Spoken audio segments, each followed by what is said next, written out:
This is the Master Marketer Show, powered by Proofpoint Marketing. Each week, we explore the mindsets, skill sets, and tool sets the top B2B marketers use to drive results. Gain actionable insights, one masterful, revenue-generating success story at a time. Let's get started.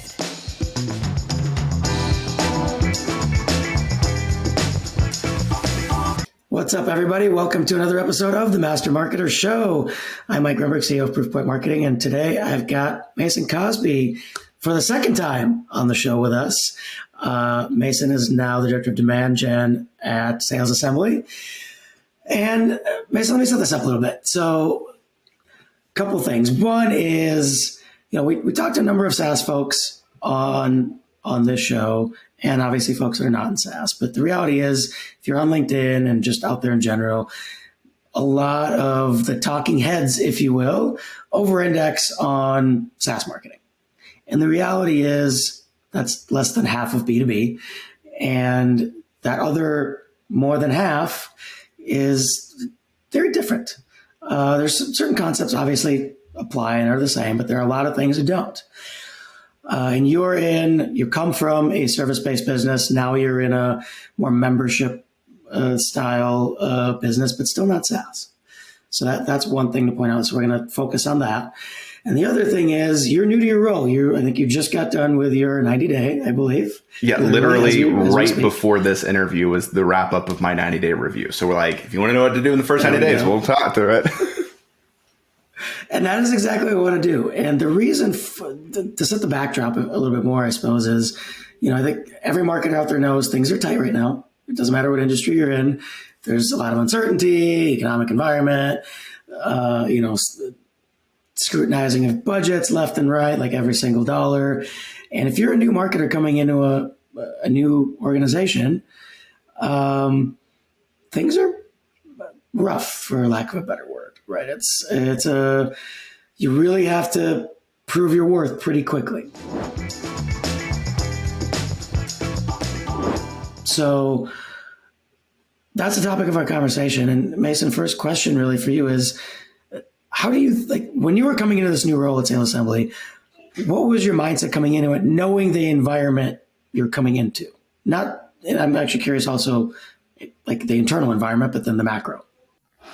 So two things really. One, I wanted a company in which the product and the customer base clearly loved the company in and of itself.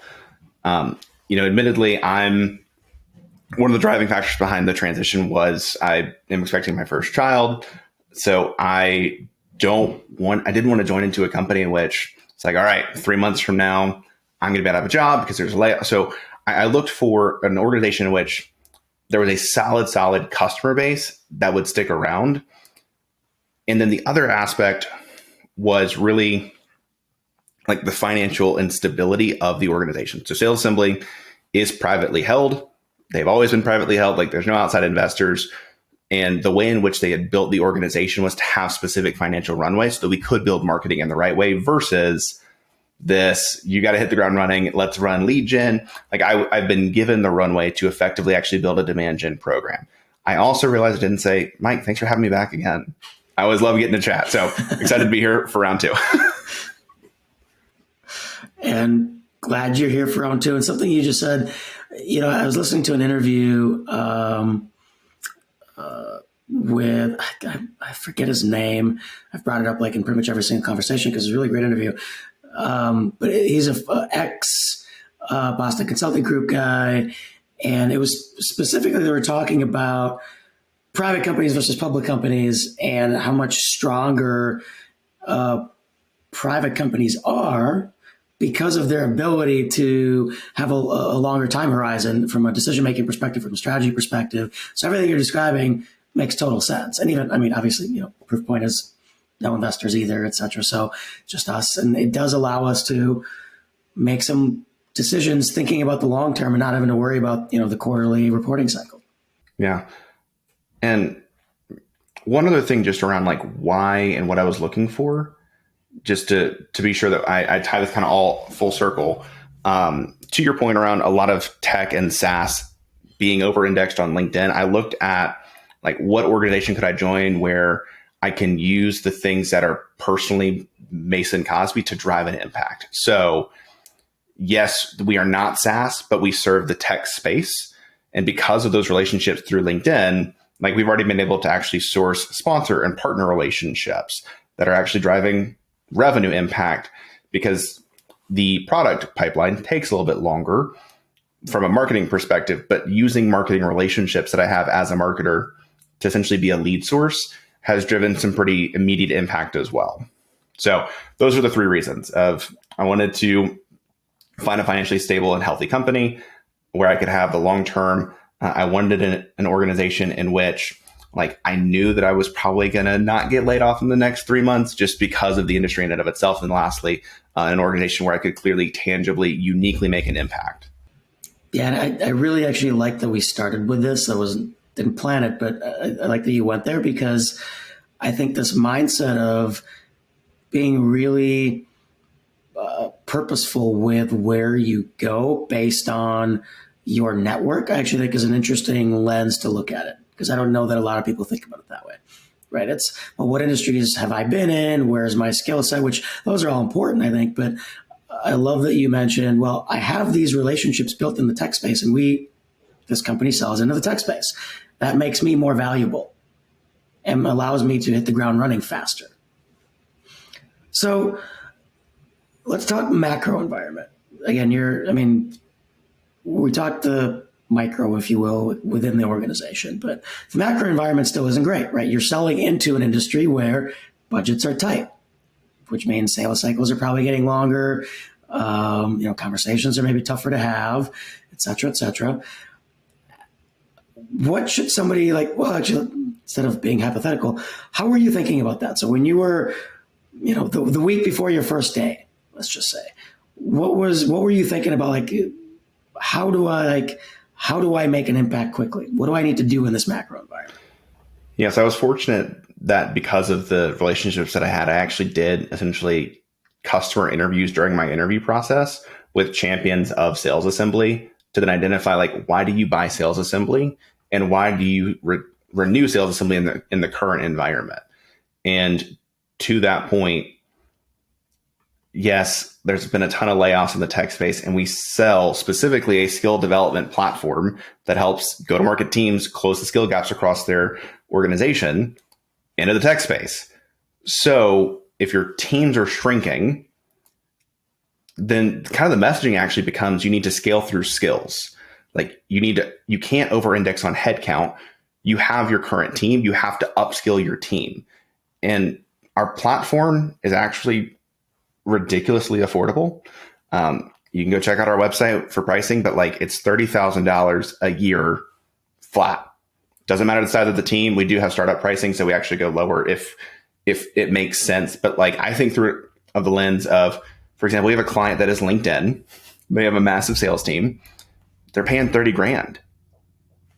Doesn't matter the size of their team. So I think of it through the lens of if I have 100 team members that are primarily between sales and CS, because we actually do have a massive CS and kind of post-sales audience. If I have 100 team members between those two audiences, I'm investing $300 a year per team member to ensure that they have the skills to effectively do their jobs.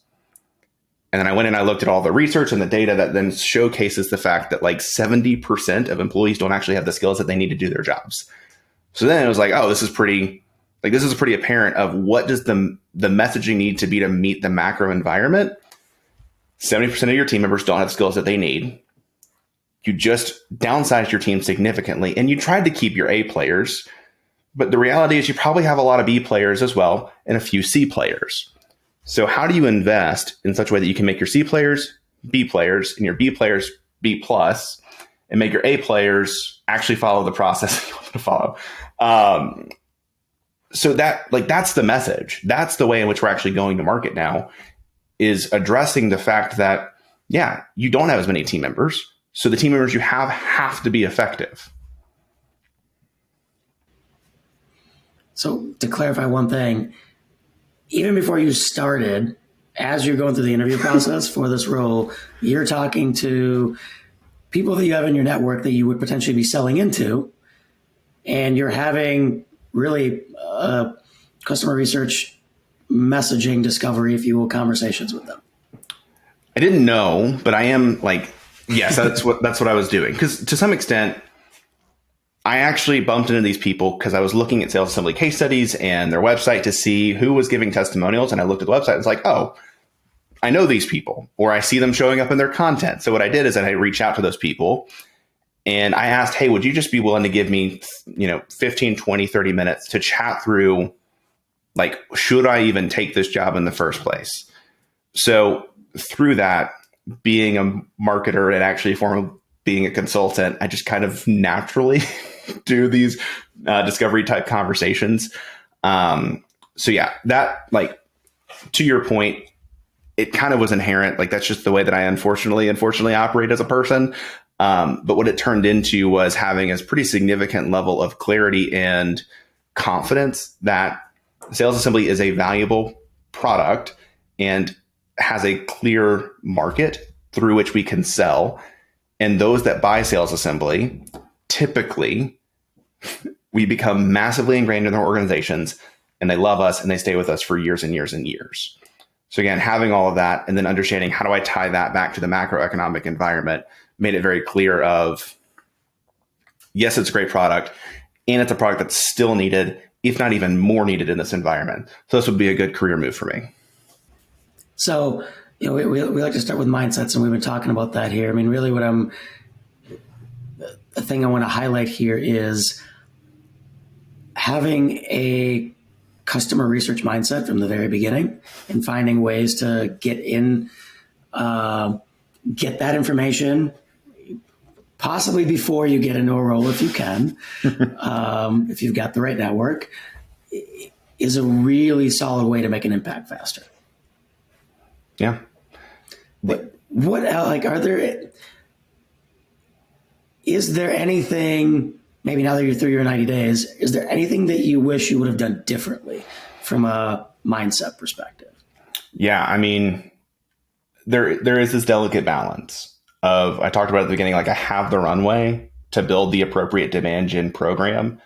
But if you've ever heard me talk about that sales and marketing alignment piece, the thing that I always say is nobody cares what marketing does as long as pipeline is full. So I jumped straight into the more top of funnel thought leadership content creation because admittedly, that's kind of my sweet spot. Like, that's where I naturally gravitate towards. So I created all these frameworks and all these processes to then scale thought leadership out across multiple people. When in reality, like, I just left this call with our CEO and we came up with, admittedly, a very simple process through which we can generate effective pipeline. And, like, we could have been doing it from day one. And I'm recognizing, I didn't think through that. So if I had done anything differently, I would have spent less time thinking so top of funnel, because yes, we did generate some pipeline impact, but I probably could have generated more pipeline impact in the immediate had I gone bottom funnel up versus top of funnel down. How much of that do you think is due to thinking about it almost like sales versus marketing versus just a singular go-to-market team? Yeah, I mean, you know that in my last role, I was both marketing and sales. So I think about it from a single go-to-market motion anyway. But I guess when I came in, I was looking at the team and I had two salespeople that were both already incredibly active on LinkedIn and were already doing a decent job of self-sourcing pipeline. So my immediate thought was they probably have that covered. I can go build something else. And in reality, what I should have looked at is this is already working. How do we double and triple down and optimize this? Because the reality is, and I say this with all genuine kindness, but like, there's not a strategy or a process around what they're doing. It's just working because of naturally who they are. If we were to systematize this and build some processes and actually understand the specific conversions across what they're doing, we could probably make this even better, which is what we're now doing. So again, like, the thing that I wish I had done a little bit differently in the first 90 days is, instead of saying, for lack of a word, like, these are the things that I'm good at, so I'm going to go do these things because they're natural for me and I know that they will make an impact in the long term, actually taking the objective view of what is currently working in the business, which I did to some extent, But instead of saying, oh, that seems to be working, we'll leave that alone, I should have said, that seems to be working. Why? How do we optimize that? So again, I did the objective view. I looked at across the business, but I don't think I came to the right conclusion. So that's the thing that I would do differently. And I think that I can recommend to people is if there's a clear source that is generating pipeline, start there, figure out why that is generating pipeline, optimize that so you can even double and triple down on that. And then you can actually go out and build the other things that will generate longer term pipeline because you have the immediate pipeline. Again, nobody cares what marketing does as long as there's pipeline. So that's the biggest lesson I think that people can walk away with.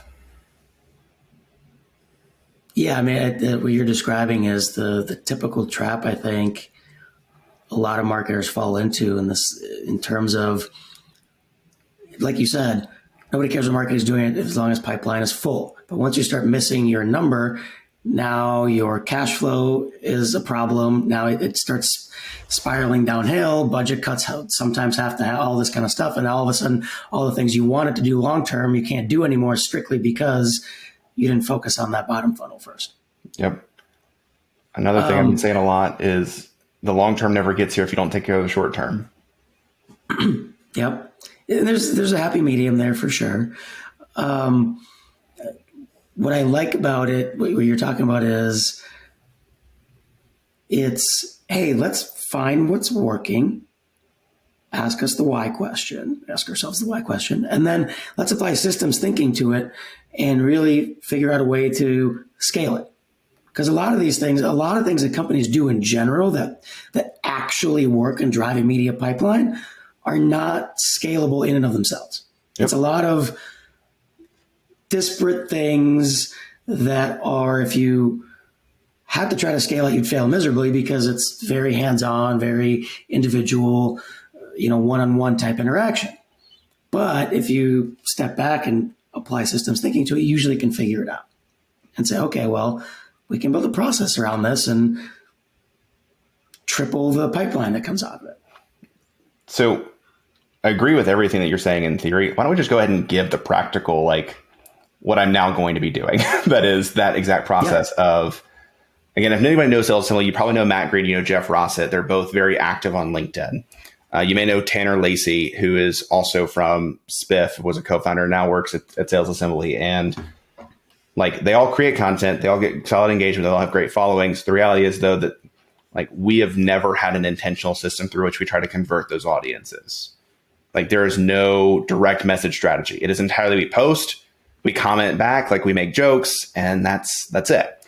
So now, one of the most effective things that I did when I was at Gravity Global and transitioned into a sales role, I announced that I made this job transition. I had 300 likes on that post, which was great. And then I went through and looked at everybody that liked the post, and I messaged 100 people and said, thank you so much for engaging and supporting. This is my new job.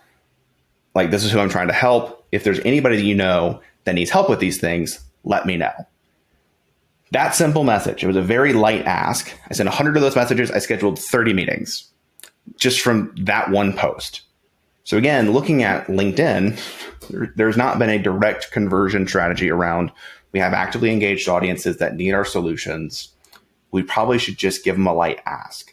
So that's what I'm doing over the next month, is systematizing that actual process to generate immediate pipeline.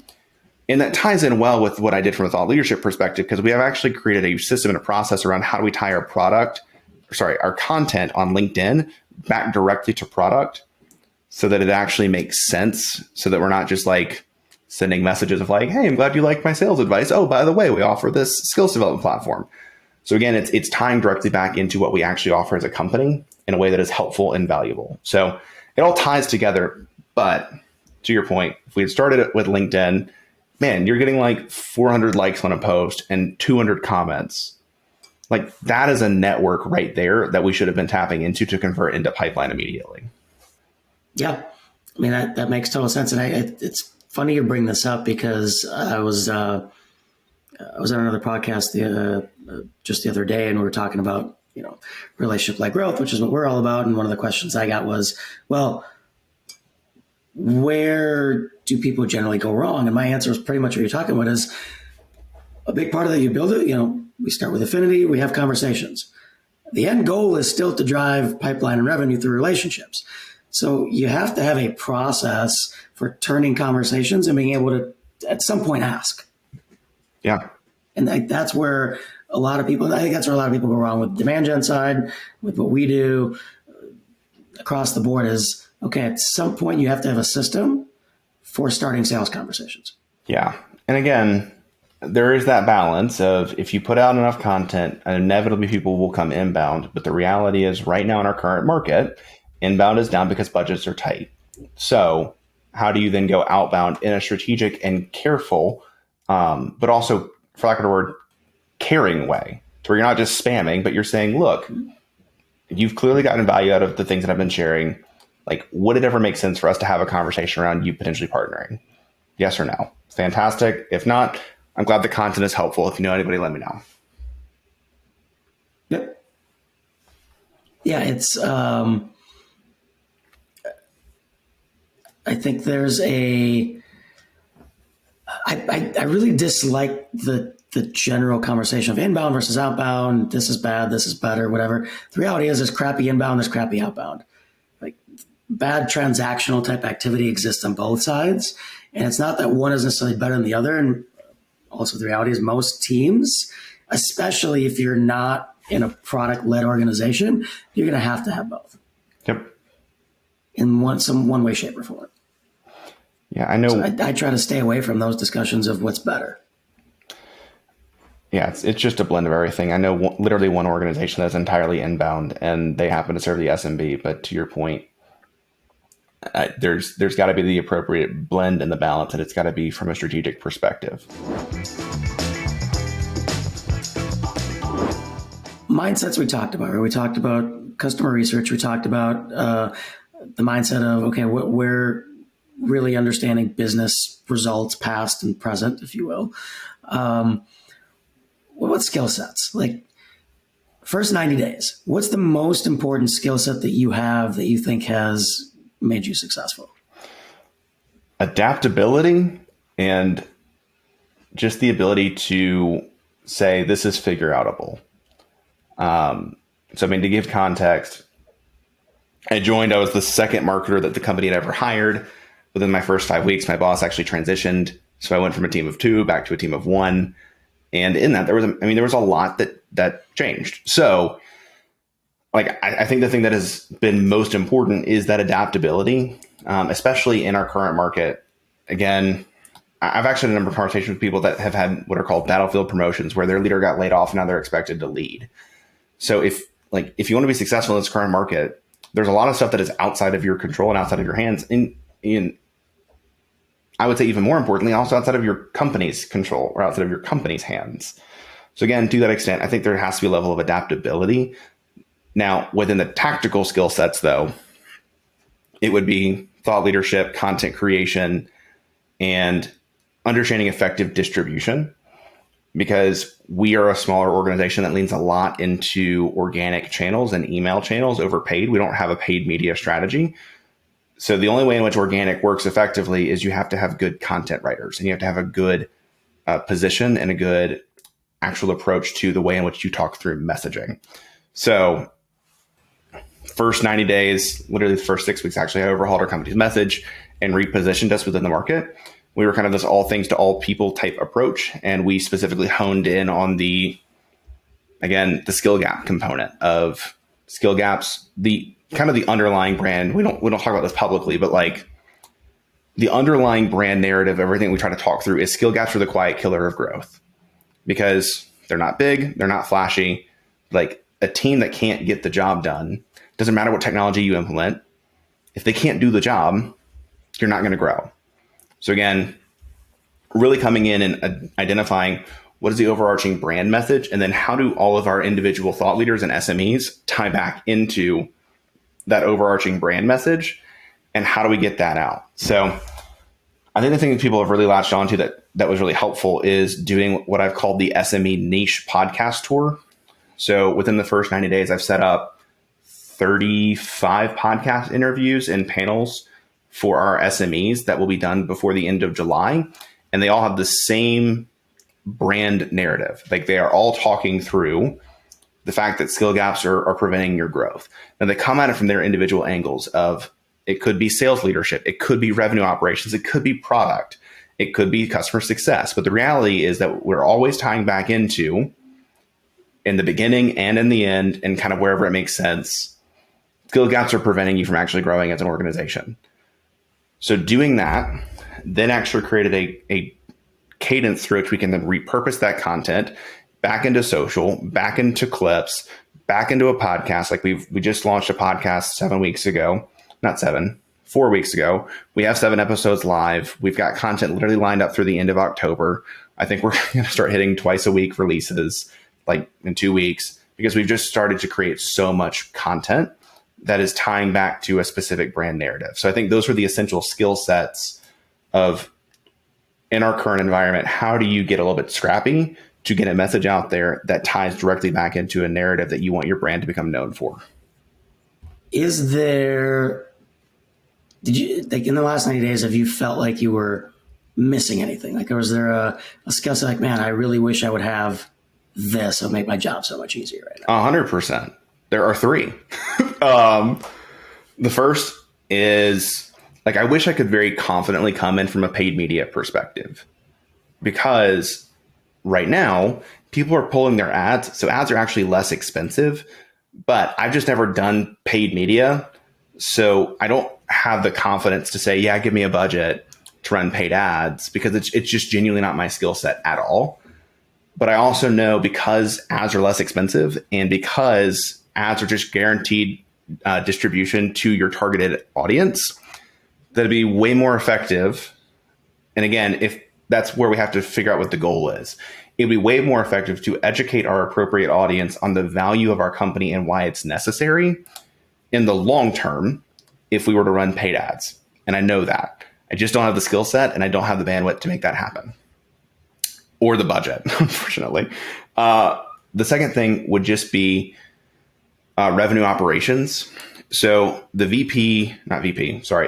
the president at Sales Assembly, his name is Brad Rosen. He's incredible. He was the former VP of RevOps at G2. That was like employee number 3 at G2, and helped them scale to like 600 team members. In reality, he can do like anything when it comes to RevOps. He is so freaking good at what he does. The challenge is he's also one person. So it's more of a bandwidth challenge than a knowledge challenge.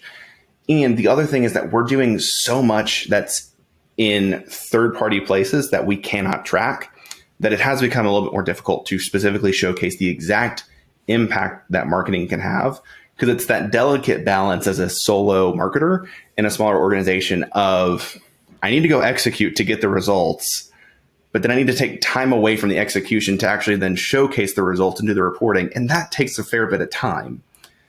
And I can't really do the real-time reporting because we're doing so much in a place that will not give me real-time data. So again, it's that delicate balance. I think I've gotten it down now in a cadence that they appreciate and that is honest. But like I literally 2 weeks ago was able to actually showcase the number of sourced opportunities that were marketing sourced in the first place. So again, I think it would have been helpful to have better revenue operations holistically.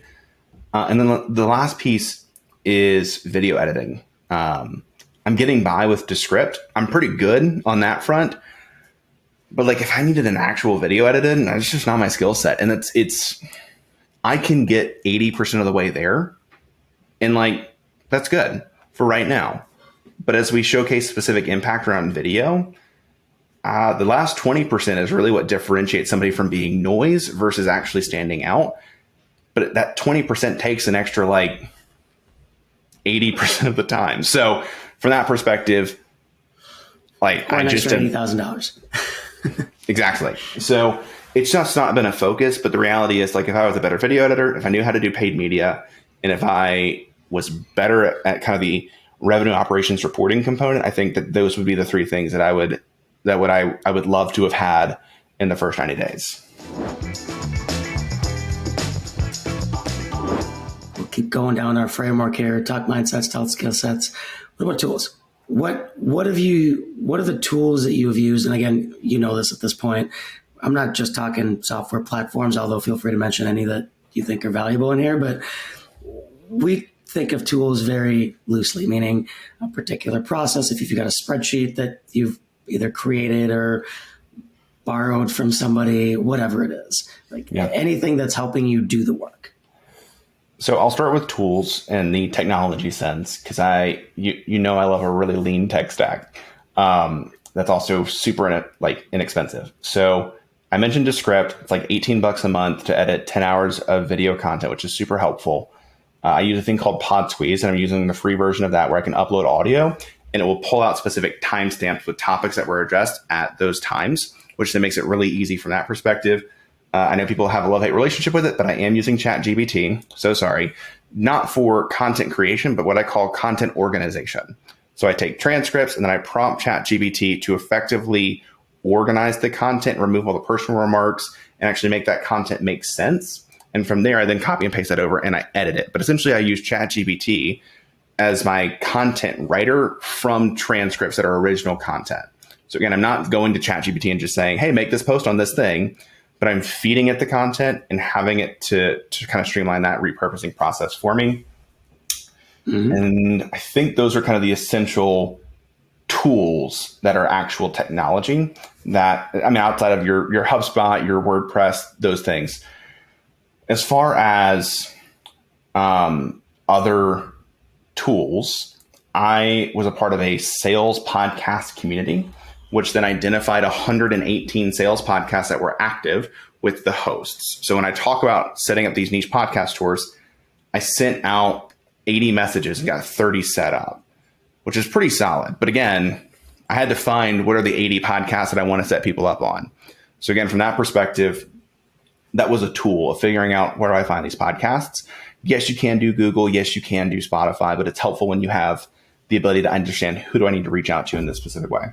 Another tool was from Stephen G. Pope, which is the content matrix. So essentially, he has a way in which you can identify quickly and effectively what are the 5 content pillars that you should be talking about that relate back to your business that you are uniquely qualified to speak about.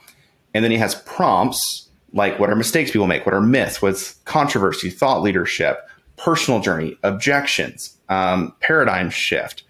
Like he's got about 15 of those. So what I actually did with our executive team is ran them through that process to identify what are the, like this is a high level brand narrative that we want to tie back into, which is again, like your teams literally are not ready to do their jobs.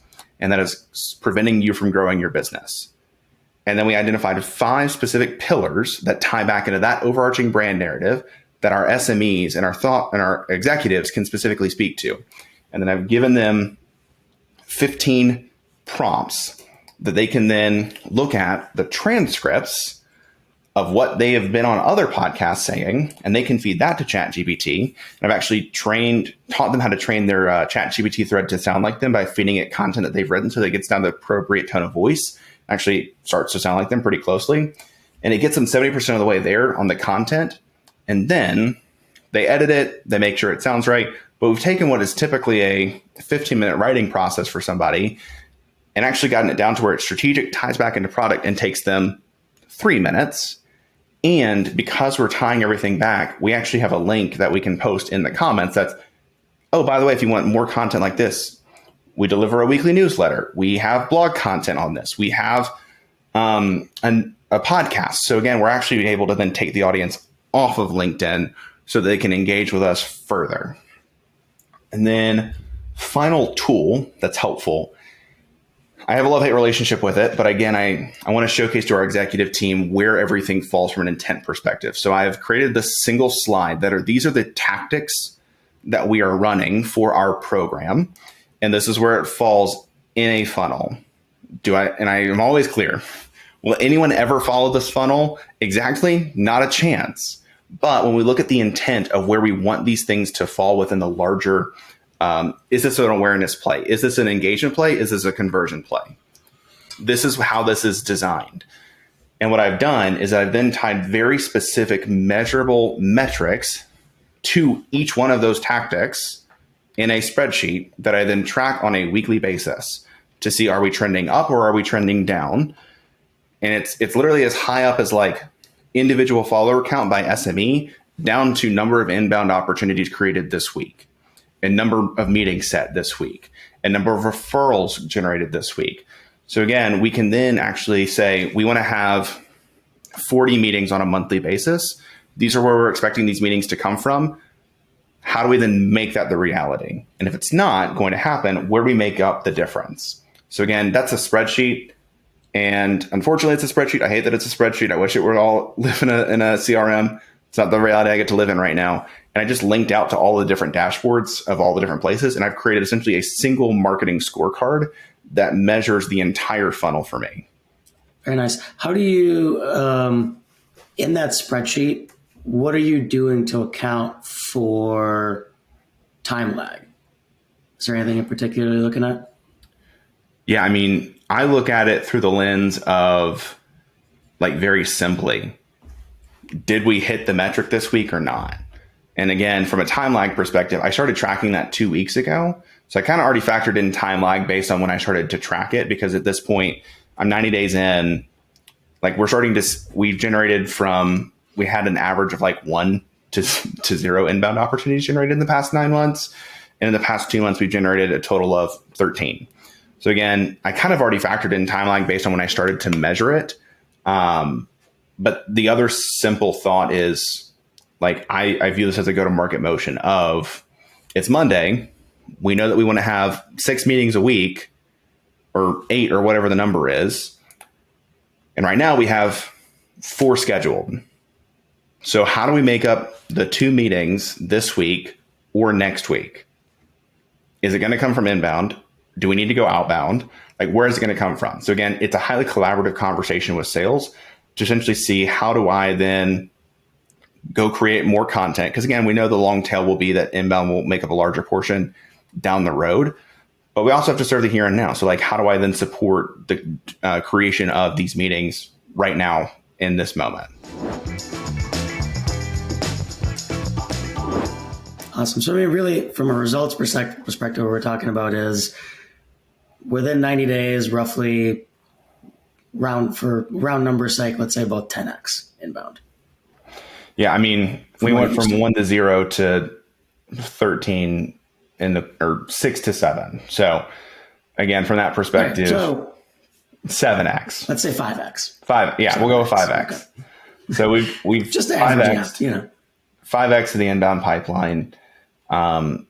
And the other component is, and again, right now it's difficult to track because we've not closed those deals, but there is an element at which we are also tracking specific influence, because we also know, especially right now, like, it's not any individual single source that is 100% responsible. So even in the quote unquote marketing source deals, I can almost guarantee these people are following my salespeople that are creating content, and I'm helping them create that content.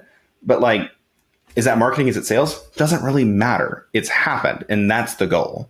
Yeah, that's 100%. I think everybody should be looking at it. And there are industries where you have no choice but to look at it that way, because if you're, say 30 to 50% of your business is through channel partners, you lose track of that. Yep. So you have to just look at, okay, what's my correlation between marketing activity and pipeline and revenue? 100%. Because you're not going to be able to track it all the way through. So, yeah, I love that. We talked about results. Any other, I'm curious, I mean, that's quantitative. Any other qualitative measures that you're looking at or that you've seen happen over the last 90 days? Yeah, I mean, it's just simply mentions, and we've started to track specifically not just posts that we create, but also posts that mention us. So looking at, like, how many mentions are we getting on a weekly basis? What's the engagement on those posts? Because we're looking at that through the lens of, yes, like we can prospect in our own networks, but also to break out of our networks, if we look at other social mentions, then we can actually prospect into those posts as well. So we have seen a general uptick in just social mentions, and also sales assembly mentions, because the reality is Sales Assembly did not have a real marketing content program until 90 days ago. They have a ton of content, but it's all locked behind the membership. So by the simple fact that we are creating more publicly accessible, longer form content, people are just talking about it more. So again, I think that that's really where we're seeing those inbounds come in. Like, for example, I don't know if you know Sam McKenna, she's founder of Sam Sales. She was a former LinkedIn executive, created a sales consultancy. We're doing a co-hosted podcast with her. So in her newsletter today, she announced our podcast on our behalf, which is super kind of her. And like, we saw a pretty significant uptick in downloads today because, somebody else outside of us is promoting our content. So again, it's those kinds of things where, yes, people may know about Sales Assembly because Sam Sales posts about something and tags Sales Assembly in it, but it's different when it happens in a newsletter. It's different when it happens in a podcast and somebody drops a mention in the podcast. So again, it's because we're creating more publicly accessible content that is valuable, that is strategically tied back to our product and the value that we offer. We're seeing people actually pick that up. So let me switch gears just slightly. In the very beginning, when I was setting things up, I mentioned, there's SaaS and there's kind of everything else, and there's a difference in go-to-market motions and things like that. This is now your second in a row of non-SaaS roles that you're in. But you sell into tech plenty, right? What do you think is the biggest difference? Like, what are the things that marketers that are in businesses like you or going into businesses like yours or any other really service or manufacturing even type thing, what should they be careful of when they're looking at content that's out there that's very heavily SaaS focused? So the biggest challenge that I'm running into, admittedly, is like, we are a sales enablement, skill development company. We're actually a content company. So we produce upwards of like 6 to 10 hours of content on a weekly basis. So the balance there is, I know that like the SaaS advice is give away all the information for free, because if they know the strategy, they know the tactics, they'll come buy your product to then execute. The challenge is, that's my natural bent. Like, I'm a very generous marketer in that sense. But if I gave it all away for free, we wouldn't have a product. Like, we don't have anything to sell. So it's then understanding, how do we strike that balance of providing genuinely helpful, genuinely valuable content in such a way, though, that it for lack of a word, like, leaves somebody wanting more and saying, I really want that for my team always on all the time. So I think the biggest difference is, like, I actually think it's going to sound awful.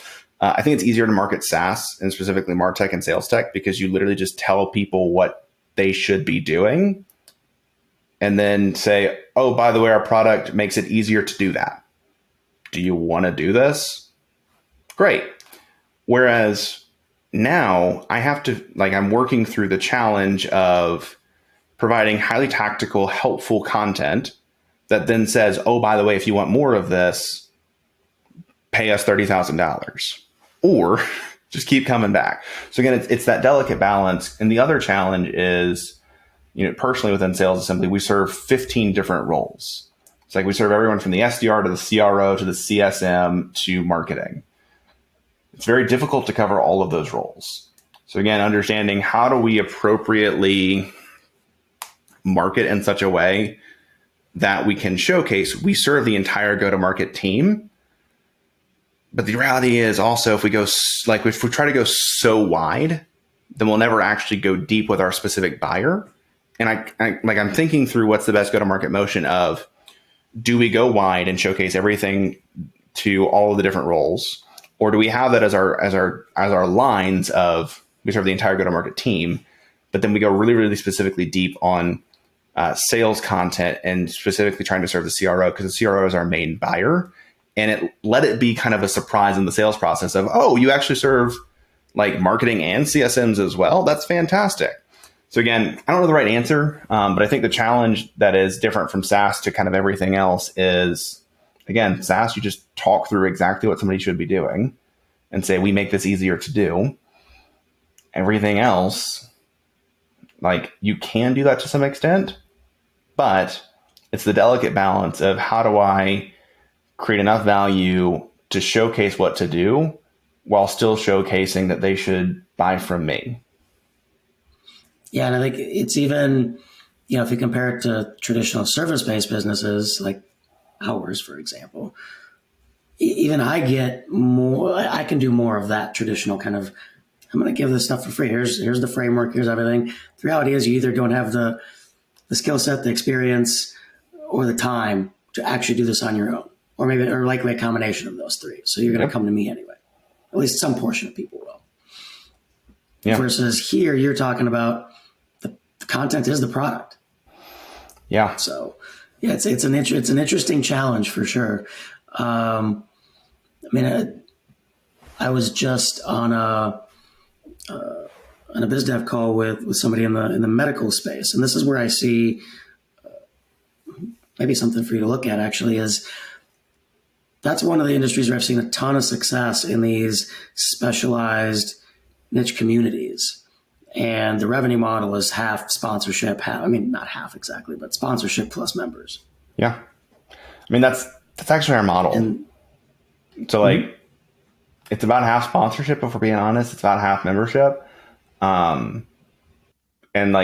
We actually see great success with sponsor relationships because they get a lot of value out of being able to access this community. But it's a difficult balance because admittedly, we make more money with sponsorship relationships. But if you over-index on sponsorships, then the sponsors go away because you don't have the members.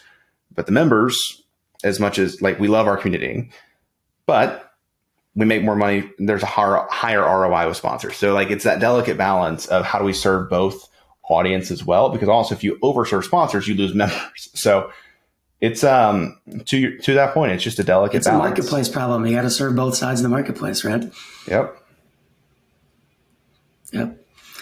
Awesome. Well, this was extremely useful. I think anybody that's coming into a new role, definitely lots of good tips to think about, mindset, skill sets, tool sets, and results, I think, speak for themselves. Anything else you want to throw out there for a new marketer coming into a new role? I think the best marketing leader. The best kind of description. So take this episode, and then I think the two best additional podcast episodes to listen to if you want a scalable content program that also then does generate that immediate pipeline would be, I went on an episode a podcast called Efficient Growth, where I talk through in some pretty granular detail, the 30, 60, 90 on the short term, the long term plays. And then I go really, really deep into content strategy on a podcast called Distribution First. So I think between this episode and those other two, you'll kind of get a comprehensive picture of how do we build out a 30, 60, 90 that has short-term plus long-term goals, and then how do we effectively scale content as a solo team. Awesome. Show me those links if you've got them handy. We'll pop them in the show notes. Yep. For everybody. Cool. Well, Mason, thank you again for yet another awesome conversation. Do you have a few minutes to jump into our lightning round? Always. Let's see if your answers have changed.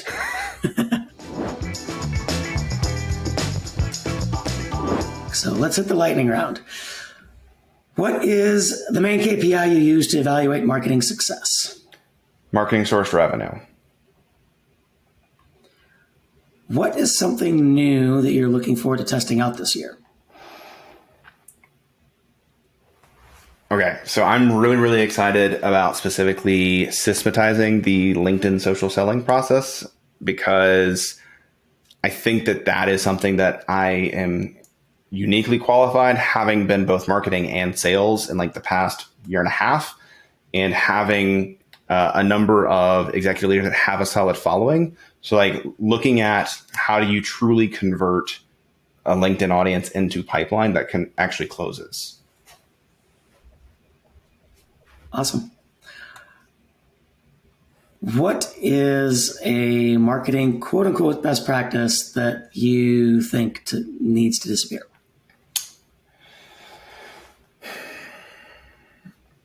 Sorry, it's a lightning round, so I'll go ahead and give my immediate answer. That marketers just don't do certain things because they're not quote unquote marketing activities. For example, the LinkedIn social selling process that I talked about, I'm going to find the list and write the sequence and help the salesperson identify who to go outbound to. And like some people will look at that and say like, oh, that's not marketing's job. Like marketing should be focused on like top of funnel and awareness. And I'm like,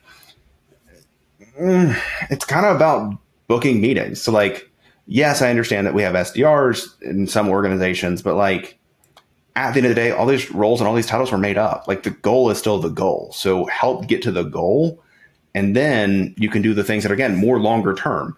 So I just think that that's a best practice of like, oh, marketing shouldn't do that, where it's just dumb because we're creating lines because that's someone's quote unquote title versus actually tying what they should be doing back to a goal. Yeah, and I know it's a lightning round, but I have to agree with that. I mean, yes, I think probably the most valuable thing marketing can do is definitely brand, but that's a long-term play. And I do think that most organizations don't have the luxury of making these delineations of content versus growth versus SDR versus AE versus whatever. You might have 3 people total, 2 salespeople and a marketer. Yep. What are you going to do there? Right. So totally agree with that. What is your favorite business or marketing book? I don't think this one has changed. I think I still said building a story brand because it provided the foundation through which we do effective messaging. And if you don't have the right message, it doesn't matter how much you do in the market because you're not saying the right things to the right people. So again, building a story brand, I think it's the same, still favorite marketing book. I don't remember. We'll check against your first answer. This one will be interesting and see if this has changed for you. What is your least favorite business word or phrase? This one has changed. I don't know what I had said previously, but I actually hate the term demand generation, which is ironic, because and here's what I'm learning a lot about marketers, and I'm sorry to call us out, but like you've got probably 15-20% of marketers that actually like know what they're doing and hold themselves accountable. And I feel like you've got like another 50% that, to no fault of their own, they just don't really know what they're doing. And they're just like, well, we're generating demand. Like we're doing dark social. And like they're making legitimately no business impact and taking a paycheck. And I just kind of feel like it's going to come back to bite us eventually when people, and I think it's coming back to bite us like now, honestly. But I think the term generating demand has become like there's a reason Chris Walker and Refine Labs no longer want to be associated with the term generating demand. And they're now moving all into like this revenue R&D, whatever. But like, I hate the term because it's now synonymous with marketers that don't know what they're doing. Sorry. Again, Lightning round, but I have to agree. I mean, you see this all the time. I think there's a general trend of something becomes popular. As it becomes popular, the definition gets broader, more convoluted, and gets completely bastardized. And then it no longer actually means anything. And then people are pretty much doing the same exact things they've been doing and just calling it whatever that new thing is.